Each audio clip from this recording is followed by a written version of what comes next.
Κωστή Ραπτόπουλε. Άρτη αφιχτής από Αθήνα. Έτσι, μαζί με τους υπόλοιπους. Τι έγινε? Καλά περάσετε? Φίλε, θα ρίξει και πήγα 50ημερη εκδρομή.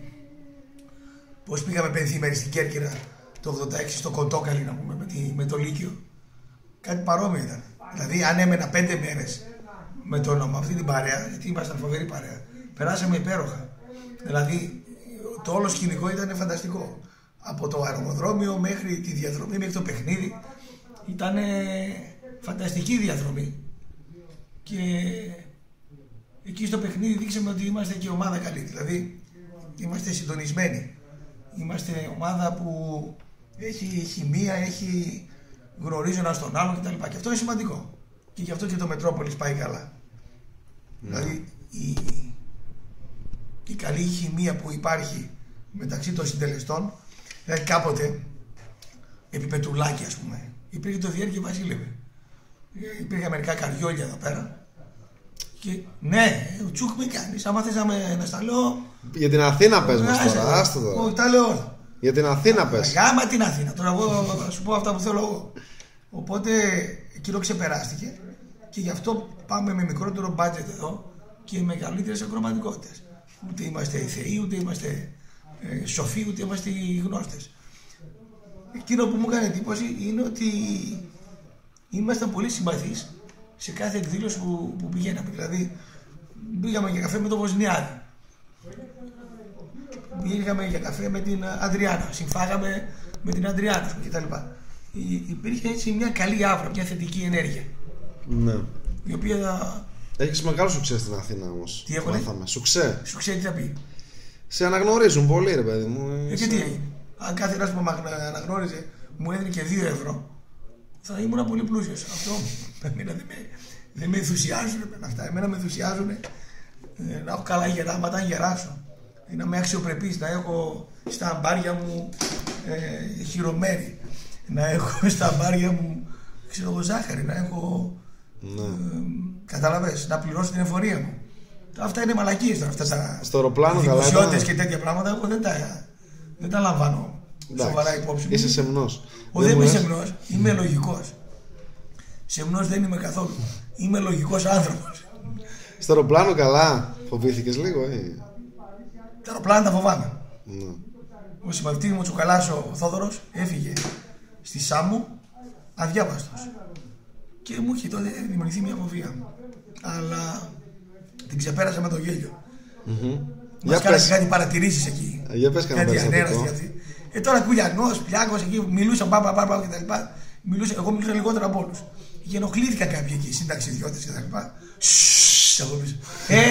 Ξέρω. Λέω τι έγινε, χεστήκατε πριν την πτήση, λέω, χεσμεντέν, λέω, και τι σους, λέω. Τι σους, λέω. Στο πλοίο θα με πεις σους, λέω. Τι σους, λέω. Άμα θες, λέω, πάρ' τα μάξου και τράβα. Έτσι δεν είναι? Άμα θες, εγώ γουστάρω, λέω, να τραγουδάω. Με εμποδίζει, λέω, εμένα. Τι είμαστε, εκκλησία είμαστε εδώ, τους λέω. Ήμουν έτοιμο να το βουτήξω τον ένας σκατόγερος εκεί φώνας. Τέλος πάντων. Ο Φερεντίνος καλός. Ναι, είναι επικοινωνία. Το κλίμα εκεί στην εκπομπή. Ναι, είναι ένα κολοστούντιο, ρε, που εκεί πάνω στις Αχαρνές. Πίτα στο ναρκωτικό η περιοχή γύρω-γύρω. Ακούς? Το Κορδελιό είναι Μόντρεαλ. Είναι Παρίσι, είναι, ξέρω εγώ, τι να σου πω. Πες μου μια μεγάλη πόλη. Λονδίνο. Ρώμη, τι να σου πω. Εκεί τα στούντιό τους είναι αλλού. Και εκεί γυρίζει ο Κουβερεντίνος την εκπομπή συγκεκριμένη, η οποία έπιασε. Έχει μεγάλη θεαματικότητα γιατί είναι προσιτή. Δεν είναι εκείνο το. Πες μου ποιος ήταν ο Ναβουχοδονόσορας, ξέρω εγώ, ο Ναβολέος, πότε γεννήθηκε, ξέρω εγώ. Πες μου 8 από τις 10. Δεν είναι παιχνίδι γνώσεων, είναι παιχνίδι ευστροφίας και ταχύτητας. Σε πιέζει ο χρόνος. Δηλαδή και. Πρέπει να απαντήσεις γρήγορα. Ναι, αυτό είναι και η δυσκολία η μεγαλύτερη. Ναι. Και να μπεις στη φιλοσοφία του μέσου Έλληνα, του κοινού θνητού, ας πούμε. Κερδίσατε τελικά? Δεν πρέπει να πεις. Μου είπε να μην πω. Ναι. Το μόνο που μπορώ να πω είναι το μάτς ήταν συναρπαστικό και με ανατροπές. Οπότε κράτησε ώρα και τέτοια. Δεν ήταν δηλαδή κάτι δεκάλεπτο που κερδίζει μια ομάδα και άλλη. Και η άλλη ομάδα ήταν πολύ δυνατή. Πολύ δυνατή η άλλη ομάδα. 3 κοπέλες και 2 τύποι οικονομολόγοι αυτοί, πώς τους λένε, λογιστές. Ναι. Τώρα ο λογιστής, κακά τα ψέματα, μορφωμένος μπορεί να είναι. Εντάξει, έχει τη γνώση. Ποιος ήταν ο καθοριστικός παίκτης, έτσι? Ποιο ήταν... Υπήρξε κάποια στιγμή που μία απάντηση κάποιου, τέλος πάντων, 3 φορές έδωσε τη λύση? 3 φορές. Ναι. Και αυτό σου ήταν συναρπαστικό παιχνίδι. Από εμάς ποιος ήταν ο MVP? Εντάξει, δεν ξέρουμε αν κερδίσαμε. Ναι, για μένα είναι ο Πλιάκος. Πλιάκος? Ναι. Και ο χειρότερος ήταν ο Κουλιανός. Ο χειρότερος, κόλωσε. Εσύ? Εντάξει. Εγώ ήμουνα κατά κάποιο τρόπο, πώς τη λένε αυτοί επάνω, τη διευθύντρια του εμπορικού. Αφροδίτη. Ήμουνα η Αφροδίτη Πιμενίδου, δηλαδή. Το βαρύ χαρτί, ας πούμε, στο επικοινωνιακό κομμάτι. Ναι. Πέτυχα κι εγώ καλά. Ο Γρηγόρης? Έκπληξη του παιχνιδιού. Ναι. Έκπληξη του παιχνιδιού. Εγώ δηλαδή του λέω πώς απάντησες αυτή την ερώτηση.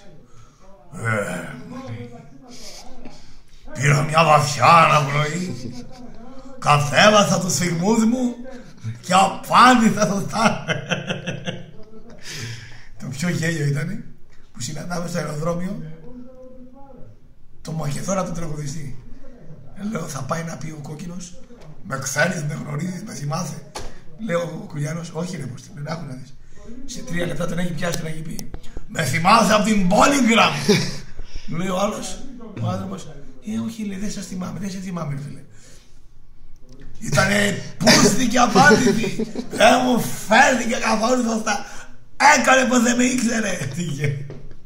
Στον προαστιακό μπαίνουνε κάτι τύποι μέσα. Καθόμαστε.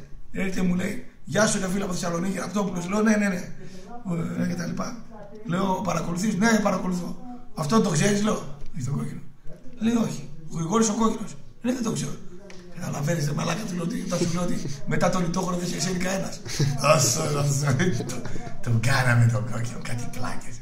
Εκεί που έτρωγε στο εστιατόριο, είχε ένα πουκάμισο, έξω τα πουκάμισα, πέφτουν κάτι σάλτσες εδώ. Ήταν να πάρει να παίξει το παιχνίδι.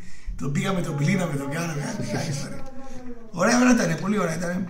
Ξεφύγαμε από την πόλη, ήρθαμε εδώ πέρα. Βλέπουμε ότι το παιχνίδι μας πουλούσε περισσότερο από τον ΠΑΟΚ. Είναι πολύ κακό αυτό. Το τηλεπαιχνίδι που παίξαμε πούλησε περισσότερο από το ρεπορτάζ του ΠΑΟΚ. Είναι ένα θέμα αυτό. Αύριο η εφημερίδα θα παίξει Ηρακλή. Πουλάει ο Ηρακλής περισσότερο από τον ΠΑΟΚ. Και το μόνο που μπορεί να πουλήσει ο ΠΑΟΚ είναι ότι σήμερα βγαίνει μια είδηση εδώ που βλέπω και δικαιώνεται και ο Κυριάκος Θωμαΐδης και εμείς οι οποίοι είμαστε κακοπροαίρετοι είμαστε καλοί να αναδεικνύουμε τις κακές ειδήσεις, ότι πουλάει ο Ισοπίδης τον ΠΑΟΚ σε κάτι Εβραίους. Φεδρότητες λένε μέσα οι ρεπόρτερ του ΠΑΟΚ. Εγώ δεν θα πω για φεδρότητες, εγώ θα πω ότι ήρθε η ώρα να ψηφιστεί το νομοσχέδιο και από εκεί και πέρα να μας αποδείξει ο αυτός ότι πρέπει να γουστάρει να πληρώσει τα χρέη και έχει 12 εκατομμύρια έτοιμα για τον ΠΑΟΚ. Τέλος πάντων, το τηλεπαιχνίδι είναι φανταστικό, βγάζει πολύ μεγάλο γέλιο. Ένα σημαντικό κομμάτι του γέλιου το βγάζω εγώ, αλλά γενικότερα η ομάδα ήταν ιδιαίτερα χαρούμενη. Όχι χαζοχαρούμενη, ιδιαίτερα χαρούμενη. Καμιά ατάκα για τις ομάδες εδώ πέταξες μέσα στο παιχνίδι? Βρήκες την ευκαιρία? Βρήκα μια ευκαιρία να κάνω ένα κακοπροαίρετο σχόλιο. Θα σε πάρω σε 2 λεπτά.